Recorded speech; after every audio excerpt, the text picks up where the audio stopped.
Today I'm back with another one build for all game modes video. Today we're gonna cover Thief. And I'm sorry for all my Deadeye and Daredevil mains, but it's just possible to actually get one build for all game modes for Specter. Specter is just the best Thief build that you can play in all game modes when you don't want to swap your gear around a lot. What do I mean by that? This build is optimized for being able to do everything in all game modes. It's not very specialized in only being able to roam or only being able to build full DPS in PvE. No, this build is one build that is very close to the meta build, but still is capable of being played in all game modes. Specter is really strong in that regard. It is very flexible in what it can do. And today we're gonna take a look at this very strong build. So let's start with PvE gear. So in PvE, you want to cover the Alacrity heal role while still being able to play a lot of DPS. So for gear, you want to go with full Celestial with Trapper Rune. If you can afford infusions, you would go with the condition damage infusions. You fill the Alacrity heal role, but you're still applying a lot of DPS. So you're playing with Scepter and Pistol. You want to have Transference in one and Sigil of Demons on the other hand. It's very straightforward, you only camp this weapon set. For trinkets, you also go for full Celestial as well with the weapons. Full Celestial, very straightforward. For your relic, you want to go with the Relic of Caracosa. It gives you very nice healing when you use a blast finisher around you. For your allies, it's really good. So keep that in mind. You are a healer and you have very nice blast finishers with your 2 skill in Shroud and in Scepter. Also with your 5 skill, for example, in Shroud. So it's very nice how much actually healing you can put out with this build. For food and consumables in PvE, you want to go with Spherified Oyster Soup with Mint Garnish, just the most healing and stats that you can get. If you can't afford the Ascended version, you would go with Delicious Rice Balls for more healing power. You will lose a bit on damage, but that's fine for the most part. For utility consumables, you would go with Master Tuning Crystals or something that gives similar amount of stats just for the most amount of damage. For your traits, you want to go with Deadly Arts, Trickery and Specter. In Deadly Arts, you get a lot of poison and damage access. So more condition damage, more poison, more damage, and more poison damage and duration. Just a lot of aggressive traits. In Trickery, it's so to say your utility trait line. You get a lot of utility, more initiative by stealing. You get more expertise and your maximum initiative is increased by 3. And you get more damage output. You get Fury, Might, and Swiftness to your allies. You get a boost steal on your Siphon, Vigor, and Might. It's really strong. And you get bleeding access and more bleeding damage on your Siphon. Really strong, really nice trait line. In Specter, you get access to your Shadow Shroud and you will get more condition damage and more healing power based on your condition damage. It's really strong because your Celestial you actually get quite a lot of stats. Then you get some nice healing output to others and you get also Torment application. It helps a lot. And you get some nice barrier access on stealth attacks or when you grant stealth to allies. When you use a Well and you have actually a decent amount of Wells, you actually not only Shadow Step, which heals allies and gives you Life Force, or Shadow Force rather, but also gives you resistance and your allies. So it's really strong, this trait, gives a lot of stuff. And because of the Celestial, you get actually quite a lot of resistance uptime because of your boon duration. And lastly, of course, because you feel the Alacrity heal roll, you use Shade Step. With Shade Step, you actually get 100% Alacrity uptime very easily with just by spamming a few Shadow Shroud skills. When it comes to the skills in PvE, you would always go with Well of Gloom, Spider Venom, Well of Sorrow, Well of Bounty for a lot of just very nice boons, and Well of Sorrow and Spider Venom are just the damaging one. You can swap those if you really wanted to Shadow Step, for example, or even Signet of Agility, and even all the traps can be useful. Just keep that in mind, but that's the most general setup. 2 damaging skills and 1 very strong boon access. And also the healing is very nice, so keep that in mind. All your Shadow Steps are very important. And last you have Basilisk Venom, which is a very strong CC skill. Try to cast it around your allies. And if you don't need CC, you can go for Thief Guild for more damage. You can also go for Shadowfall if you need even more resistance uptime and more CC. But this is more CC than Shadowfall. Your Scepter 2 is really important because it's not only a blast finisher, so it will proc the Caracosa relic and gives you some healing, but it will also give Barrier, Might, and Protection. It's really strong, really overloaded, really use that skill off cooldown all the time. And then you have the 3 skill. You should always use it once when you're on Scepter on an ally, because it will pulse around them. Barrier, Reach, and Vigor, it's really strong, a lot of healing as well. Use your Siphon on an enemy to get all the value from it, but you can also use it in an ally that is doing a mechanic or something to actually give them some healing as well after that. Use the Headshot to actually get a lot of CC on the enemy. You can also spam it if you really needed to. And in Shroud, you want to use your 2 skill and your 4 skill for damage, the 3 skill for some nice barrier and some CC, and the 5 skill for some instant stability and some nice CC after delay with the blast finisher. The 2 skill is also very important, not only for damage but also for Condi cleanse. So overall it's very strong, spam all your attacks and you just get a lot of alacrity from it.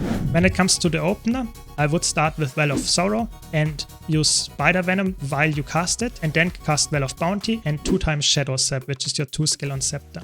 Use the Siphon and enter the Shadow Shroud. Now you follow the Shroud loop. In the Shroud loop, you want to start with 1 auto attack, cast Grasping Shadows, so your 2 and your 4 skill.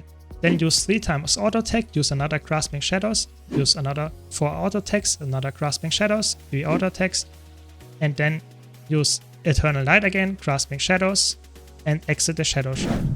That's it for the Shroud loop. For the Scepter loop, you want to go with 2 Shadow Saps, so the 2 skill, use a Measured Shot and an ally targeted Endless Night, so the 3 skill, and use Well of Sorrow, Well of Bounty, 2 Shadow Saps, and enter Shadow Shroud. Always cast Siphon, Well of Sorrow, and Spider Venom off cooldown.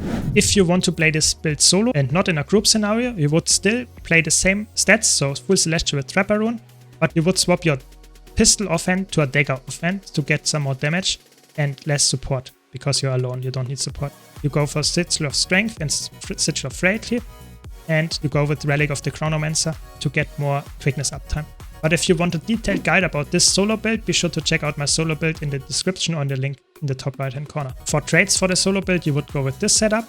It's quite similar to the other setup, just swapping around a few traits to get some more vulnerability here and get some more initiative, as well as give just more damage because you don't want to support your allies when they are not around you, obviously when you are solo.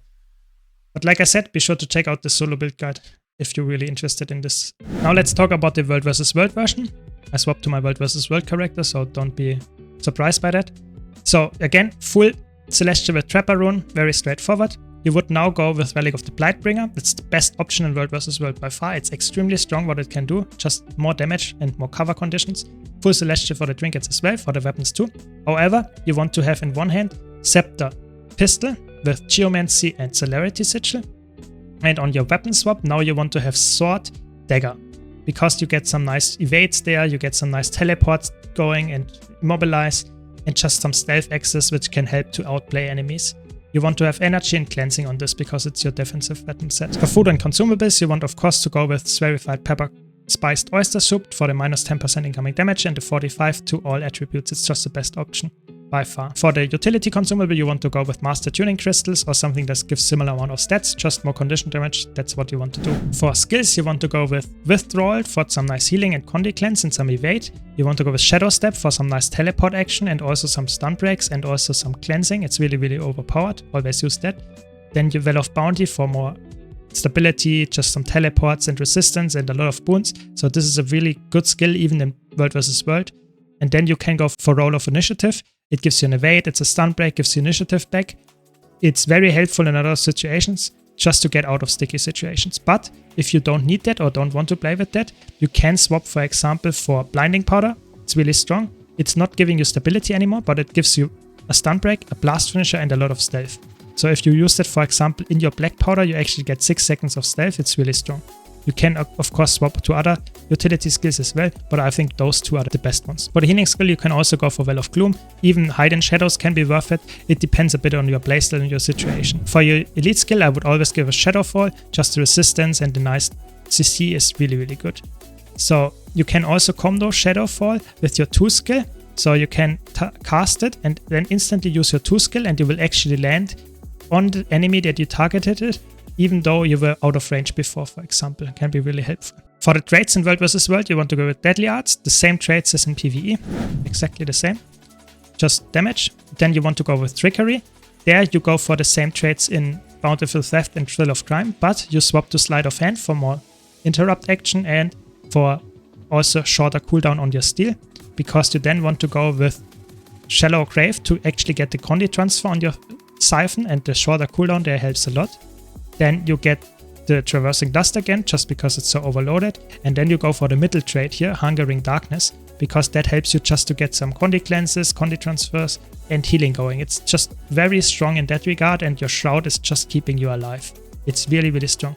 Other than that, you just follow a very similar setup than in PvE for what skills you want to use in which situation. The 3 skill is of course very, very strong. You should use it on an enemy in PvP and World vs. World because it's actually applying a lot of damage and demobilize, and the slow and the torment can actually kill people very fast. In PvP, you want to go with Carrion Amulet with Relic of the Demon Queen, or again Relic of the Blightbringer, just like in World vs. World. This can be exchanged for whatever you like better. Both of them are completely viable. It depends a bit on your playstyle, on what situation you want to use your build in and what we want to play as, but both of them are completely fine. Blightbringer is a little bit more aggressive, while Relic of the Demon Queen is more utility, I would say. It depends a bit on what role you want to fill. For Rune, you want to go with Rune of the Necromancer or Rune of the Lynx. Both are totally fine. For weapons, again, you want to run the same setup as in World vs. World, so Scepter, Pistol and Sword Dagger.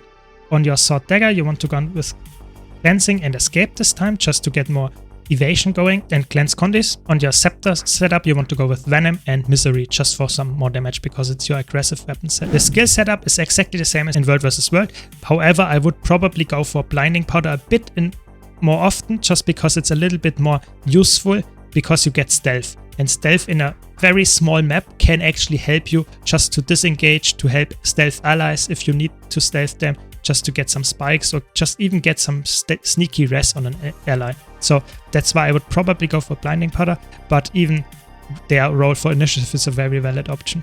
Even, for example, Well of Silence can be very worthwhile for the days. For the traits, you go exactly the same setup as in World vs. World. Deadly Arts exactly the same as in PvE as well.